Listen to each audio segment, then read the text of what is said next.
I'm Peggy, and I'm so glad you joined us today. And we have some very good information to share with you.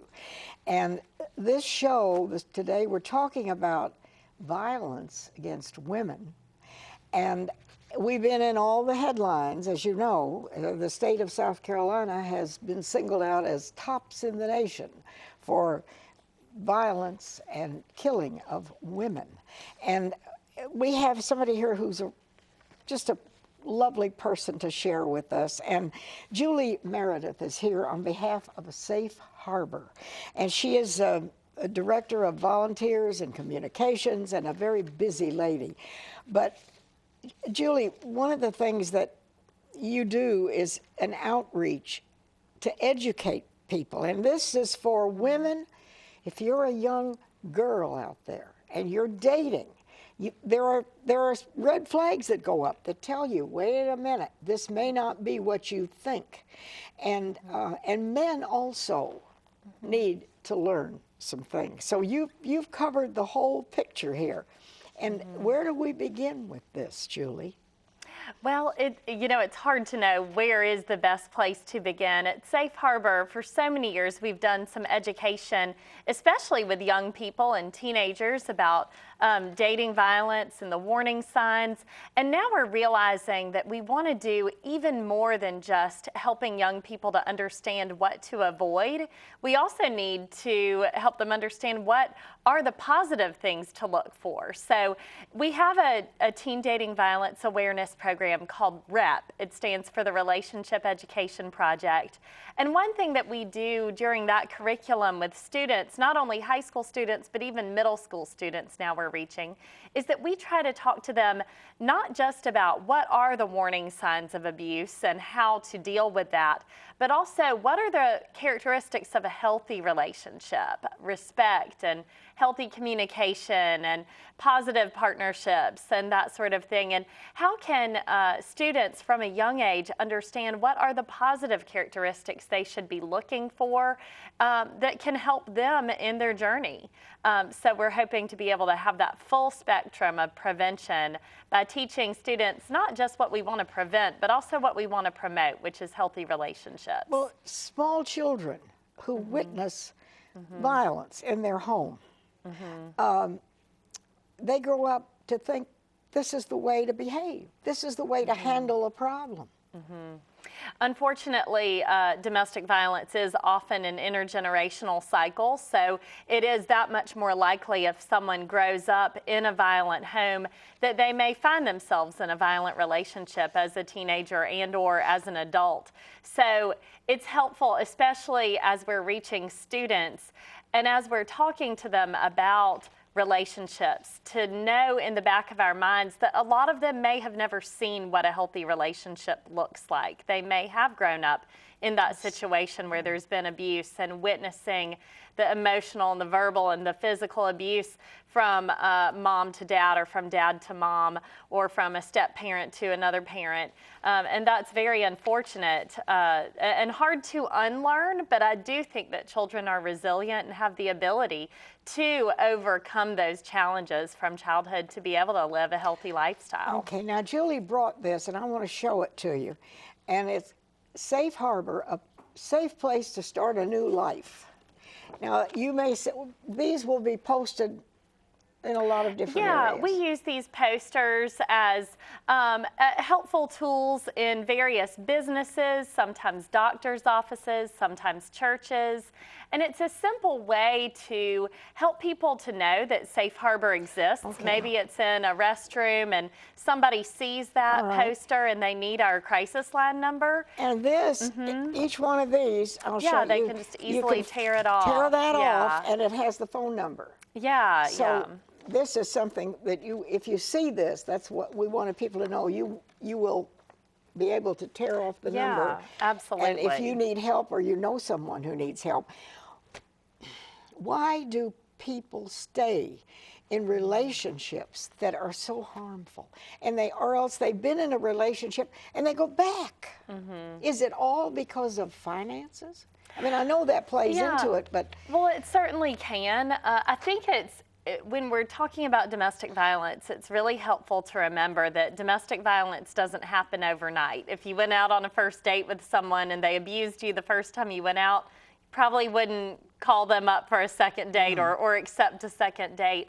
But oftentimes abuse starts very subtly. It's a cycle, and it may start so subtly that by the time someone realizes that they're in an abusive relationship, they may be in pretty deep. They might have a child with that person. They might be married to them. They might be financially tied to that person.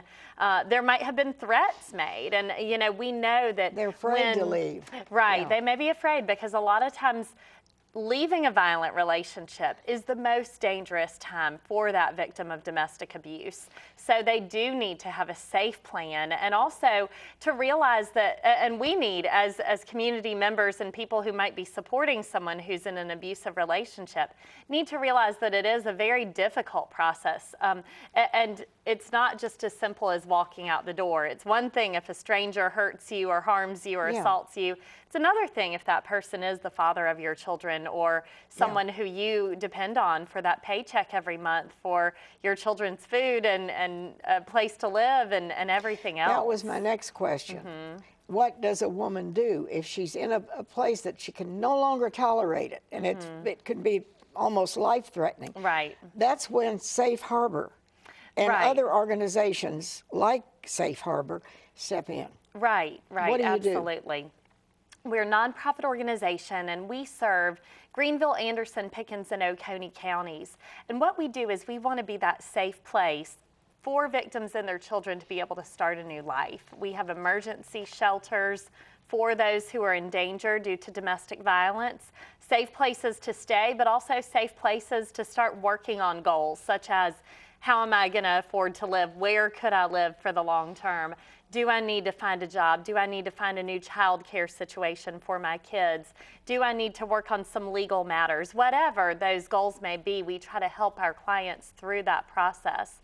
And we also have counseling available for those who maybe don't need or want shelter, but who have still experienced domestic violence, or maybe they're still in that relationship. And this is kept confidential, so that they're not afraid to come. Right. All of our services are confidential. All of our services are free, too. So whether it be counseling they need, whether it be emergency shelter, or we also have some help with legal advocacy with those who are needing to seek an order of protection. All of our services are completely free and confidential. So there's no hurt in simply calling and learning more about what we do, even if you're not sure if you may need help or may not sure if you want that help yet. We can still provide you with those options and then let you make a decision for yourself. And if they flee out of fear, and many times they leave with just what they have on. Right.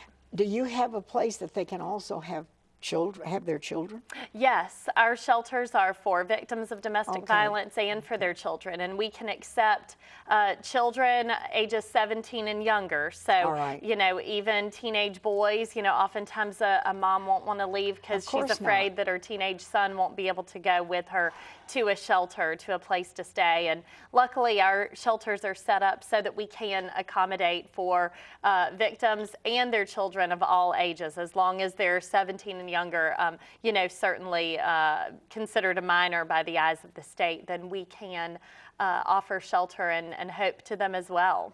Now let's talk about men, because this is a two-way street. Right.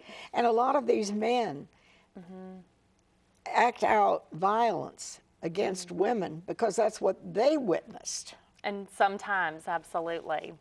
Growing up. That was their mode of behavior. Right, right. That might have been the norm of what they saw. Yeah. What message do you have for men? Well, first of all, I would definitely share that we understand at Safe Harbor that anyone can be a victim and anyone can be a perpetrator. So it is possible for males to be victims too. It's possible for women to be perpetrators of abuse. A large majority of the time we do see females as victims and abusers as males. And we do have services for men too. But things that I would say to men would be, you know, I think unfortunately domestic violence has been seen as quote unquote a women's issue because usually women are the victims. violence. But I think our community, both men and women, need to see this as a community-wide issue, because as men and women, we need to hold our peers accountable. We need to hold ourselves accountable for behaviors that could either be accepting of violence or accepting of discrimination towards women and girls. And how do we teach our young boys how to be respectful from a young age, and girls too, how to be in a healthy relationship treat from a each young other age? with Right. kindness and thoughtfulness. Right. And sometimes those things can be difficult to teach when that child maybe hasn't had that healthy home lifestyle to be able to know what those respectful behaviors are. So it's important for all men and all women too, who have any influence over young people, whether it be as a coach or as a teacher or as a Sunday school teacher or as a pastor, to know that their influence over the young people that they're reaching can have an impact too. And this is all levels Right. of society. It Right. happens, it doesn't matter. And a lot of Right. it has been pushed under the rug because people don't want to talk about it. They Right. don't want to deal with Right. it. And that's understandable. Absolutely. But there are ways out there for people to gain help. Right. And if you feel you're in a situation that is violent and you're not safe, then Safe Harbor is one of the places that you Right. can get help. Absolutely. And you're there every day. 24/7. Our 24/7. crisis line, which I think you'll see on our screen. We have the 800 number. Right. At 1-800-291-2139. And of course, the website is www.safeharbor.sc.org. And we need to change the behavior patterns. We don't want to be number one in the nation with violence against right. women or violence against anyone. Right. Mayor, I just thank you, Julie, for coming and for what you do. And if you're out there and you see this is what it's all about, and you can clip that 800 number off the bottom and take it with you. Right. And if you know someone who's in a situation that could be dangerous talk to them, because there is Absolutely. help. Thank you Thank you so much for your. Julie Meredith from Safe Harbor. We'll be right back. Thank you.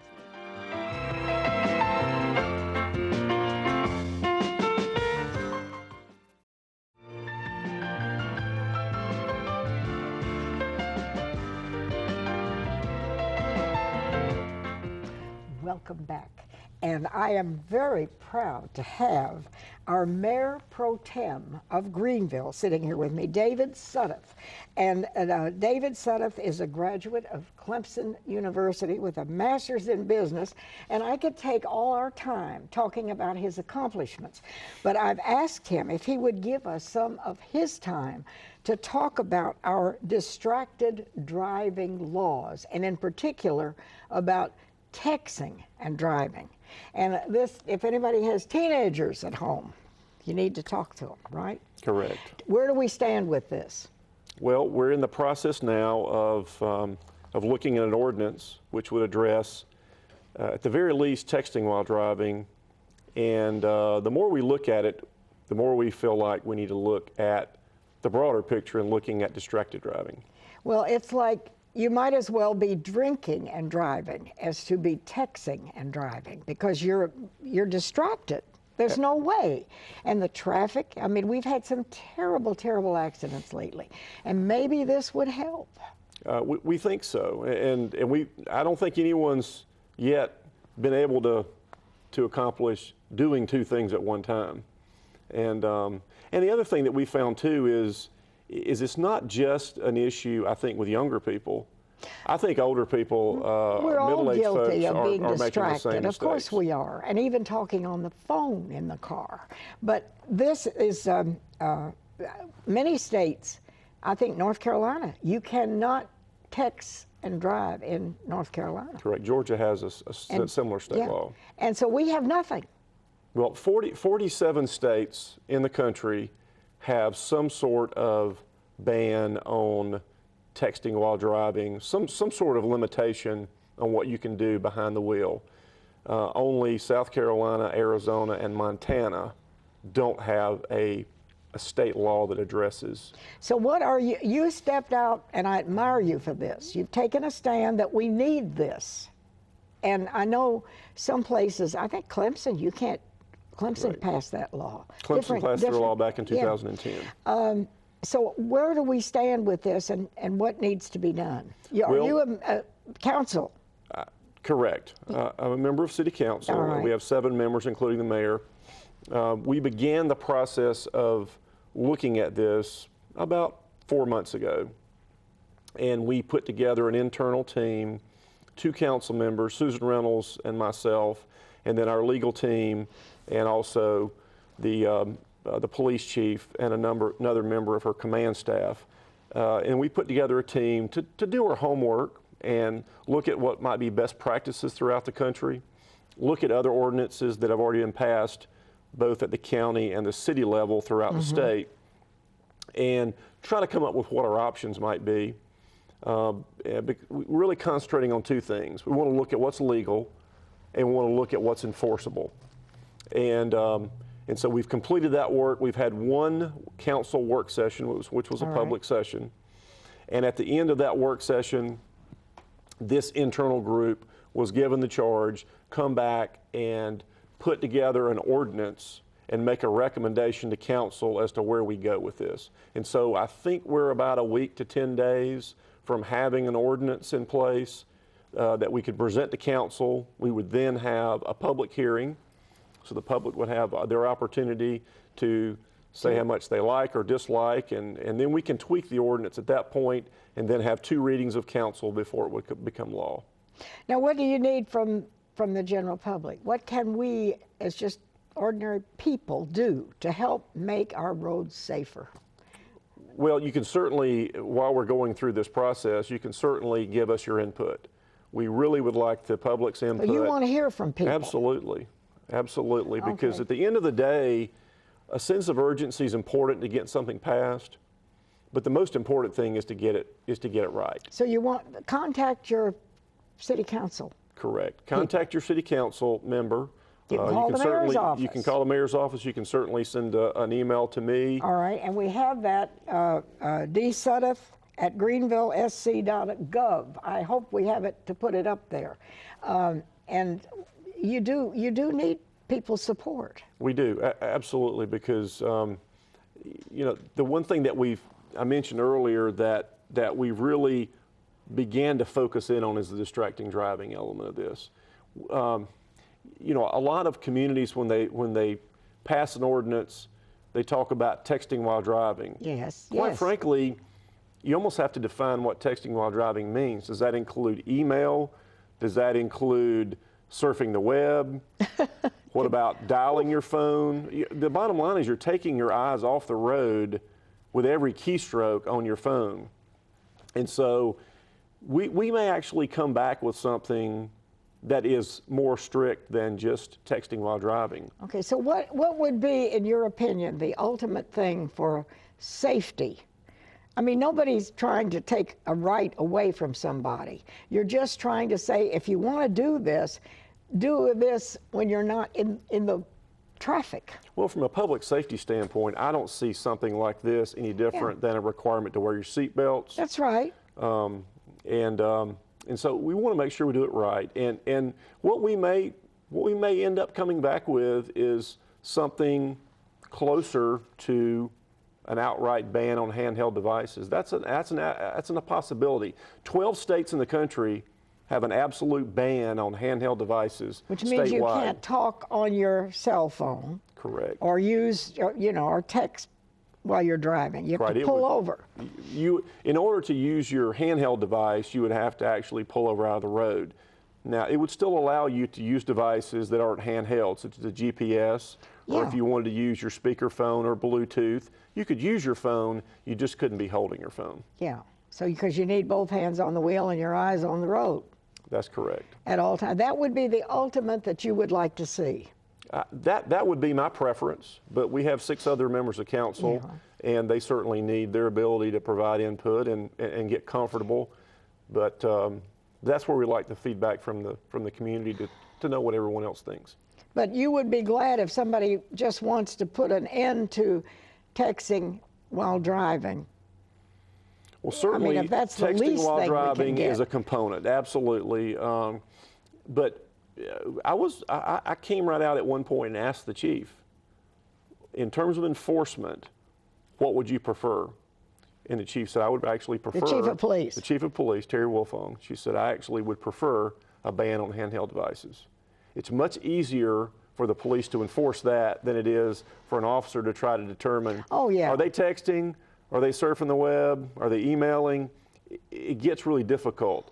Now, I will say the most important thing, most important element in an ordinance like this is for the public to self-police, if you will, for the public to conform, rather than the police to have to be texting police, if you will. We need to be responsible We for ourselves. need to do that. And to talk to the people in our families, especially, and I'm not singling out kids, but you know, when you're very young, you think nothing bad's ever going to happen to you and you'll live forever. We've all been there.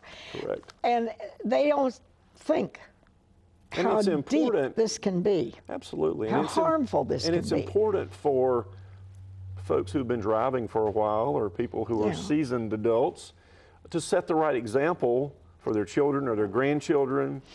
Because if younger people are in the car with an older person and they see the older person on their cell phone, they're just to assume that that's just the way you, that's normal when you drive a car. You have to have a phone in your hand. I don't think that's the example we want to set. Yeah.